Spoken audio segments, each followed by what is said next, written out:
एक ऐसा देश जिसे माना जाता है स्वर्ग का टुकड़ा, एक ऐसा देश जहां नहीं बिकती कोई भी नशीली चीज, दुनिया का इकलौता ऐसा देश जिस पर कभी भी किसी विदेशी का आक्रमण नहीं हुआ। दोस्तों, हम बात कर रहे हैं भारत के पड़ोसी देश नेपाल की। भारत की राजधानी दिल्ली से सिर्फ 600 किलोमीटर दूर हिमालय की गोद में बसे नेपाल ने इंटरनेशनल लेवल पर अपनी अलग और नई पहचान बनाई है। आइए आज आपको बताते हैं नेपाल के सुनहरे इतिहास और विविधता से भरे कल्चर के बारे में, इसलिए वीडियो को आखिर तक जरूर देखिएगा। नेपाल के बारे में जानने से पहले आइए आपको नेपाल के बारे में कुछ अनोखे फैक्ट्स बताते हैं। कहने को तो नेपाल एक अलग देश है, लेकिन नेपाल की बहुत सी ऐसी चीजें और कुछ ऐसी बातें हैं जो आज भी भारत से जुड़ी हुई हैं। नेपाल में अलग अलग प्राचीन सांस्कृतिक विरासत है और आपको बता दें कि वैदिक काल के रिकॉर्ड से ही नेपाल शब्द को लिया गया है। साथ ही साथ बुद्ध धर्म के संस्थापक गौतम बुद्ध का जन्म भी दक्षिणी नेपाल की लुम्बिनी में हुआ था। वहीं first world war, second world war में अपनी अलग छाप छोड़ने वाले गोरखा भी नेपाल की जमीन से निकले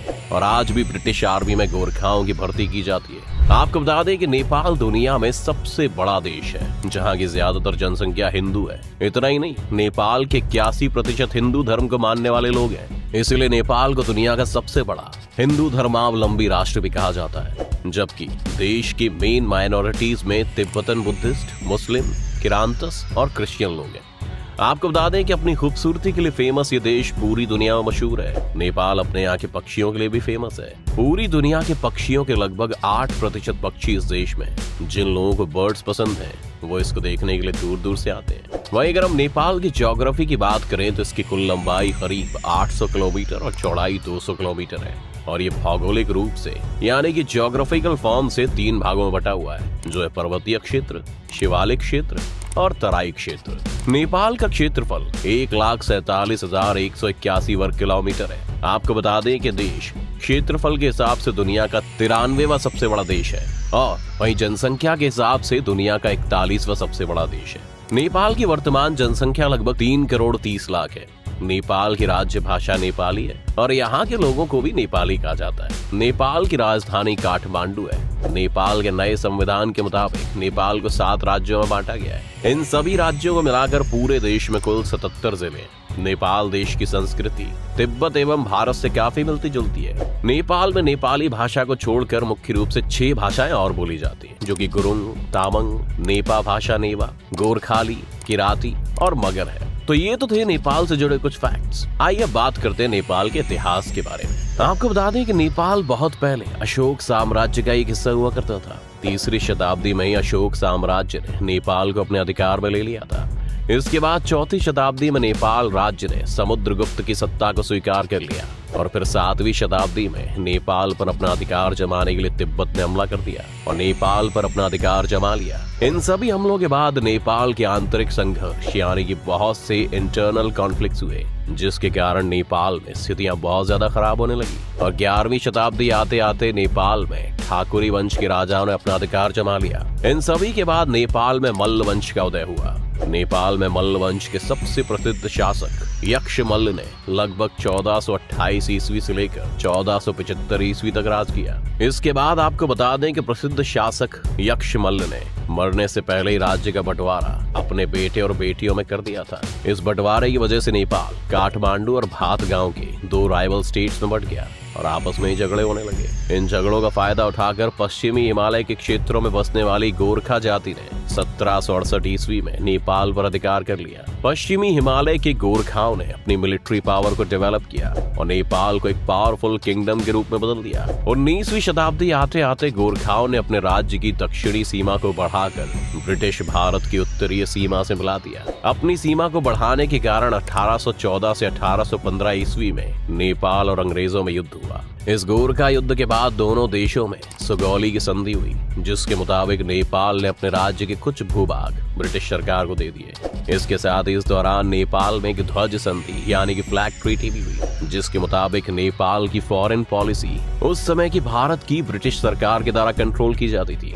इस तरह से कुछ रेस्ट्रिक्शंस के साथ नेपाल एक आजाद देश बना रहा। इसके बाद साल 1951 से 1960 में राजा महेंद्र पंचायत प्रणाली यानी कि पंचायत सिस्टम को लेकर आए। तब नेपाल में बहुपार्टी लोकतंत्र यानी कि मल्टी पार्टी डेमोक्रेसी को डेवलप किया गया। उसके बाद 1990 में संसदीय सरकार को राजा महेंद्र के बेटे राजा बीरेंद्र ने बहाल यानी कि रिस्टोर कर दिया।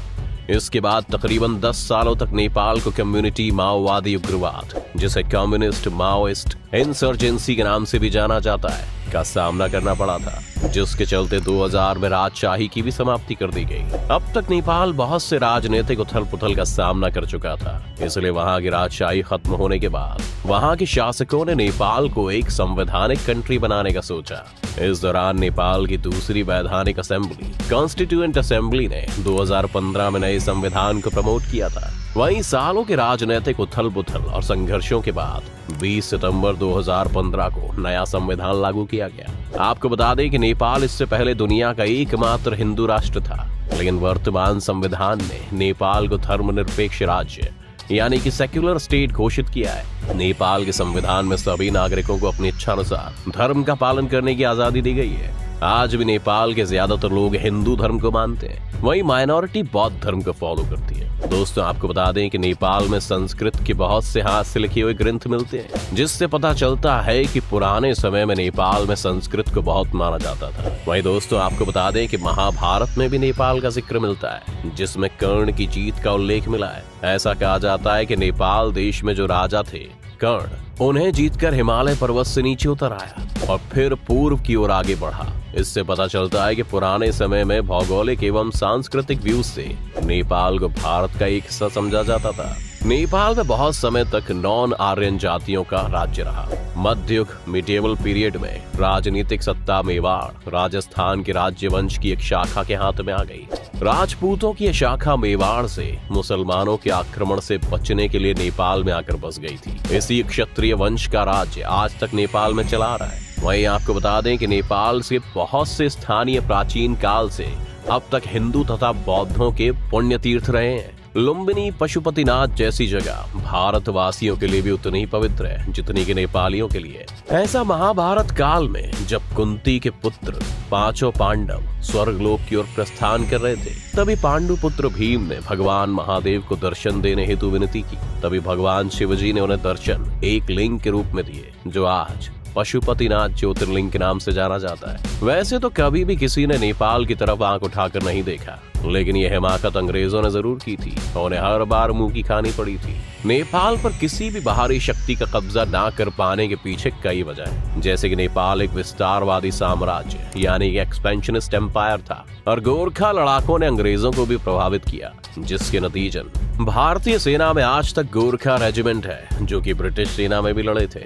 अब देखिए, जब दो विस्तारवादी साम्राज्य भिड़ते हैं तो दोनों को ही कहीं न कहीं संतोष करना पड़ता है, और सुगौली की संधि उस संतोष को दर्शाती है। जहां अंग्रेजों ने तिब्बत का विचार त्यागा, तो वहीं गोरखा ने अवध का विचार त्याग दिया। अब अगर हम आज के नेपाल की बात करें तो वैसे तो इस देश में टूरिस्ट प्लेस बहुत ज्यादा है और अक्सर लोग इस देश की खूबसूरती को देखने के लिए दूर दूर से आते हैं। इसीलिए टूरिज्म का नेपाल की इकोनॉमी में बहुत बड़ा योगदान होता है। इसके अलावा नेपाल में कमाई का सबसे बड़ा जरिया खेती है। यहाँ 18% भूभाग पर खेती होती है। साल 2015 में लागू किए गए संविधान के बाद साल 2018 में नेपाल का सकल घरेलू उत्पाद लगभग 28.8 बिलियन डॉलर्स हो गया था, और साल 2018 में ही 3% एनुअल ग्रोथ के साथ साल 2019 में ये 7.1% तक पहुंच गया। इसके साथ ही आपको बता दें कि नेपाल दुनिया के सबसे तेजी से बढ़ती अर्थव्यवस्था वाले देशों में से एक है। चलिए अब ये भी जान लेते हैं कि वर्तमान में भारत और नेपाल के बीच में रिश्ते कैसे हैं और क्यों भारत के लिए नेपाल एक इम्पोर्टेंट देश है। नेपाल भारत का एक महत्वपूर्ण पड़ोसी है। सदियों से चले आ रहे जियोग्राफिकल, हिस्टोरिकल, कल्चरल और इकोनॉमिक टाइज रिलेशनशिप्स के कारण अपनी विदेश नीति में एक विशेष महत्व रखता है। भारत और नेपाल हिंदू धर्म और बौद्ध धर्म की वजह से बुद्ध के जन्म स्थान लुम्बिनी के साथ भी इनका एक जैसा कनेक्शन है। साथ ही नेपाल 5 भारतीय राज्यों उत्तराखंड, उत्तर प्रदेश, पश्चिम बंगाल, सिक्किम और बिहार के साथ सीमा बनाता है। इसलिए कल्चरल और इकोनॉमिक एक्सचेंज का एक इम्पोर्टेंट पॉइंट है। बाकी दुनिया से व्यापार के लिए रास्ता प्रोवाइड करने के अलावा भारत नेपाल का सबसे बड़ा व्यापार भागीदारी यानी कि ट्रेड पार्टनर है और विदेशी निवेश का सबसे बड़ा स्रोत यानी कि largest source of foreign investment है। आपको बता दें कि नेपाल का लगभग 66% व्यापार भारत में ही होता है। तो दोस्तों, ये था नेपाल का इतिहास और वहाँ की संस्कृति की एक झलक। आपकी इस वीडियो को लेकर क्या राय है, हमें हमारे कमेंट सेक्शन में जरूर बताएं। तो दोस्तों, आज की वीडियो में इतना ही। उम्मीद है आपको आज की इस वीडियो से काफी कुछ सीखने को मिला होगा। अगर आपको वीडियो पसंद आया तो वीडियो को लाइक करें और अगर आप इस चैनल पर नए हैं तो जाने से पहले चैनल को सब्सक्राइब करना भी ना भूलें।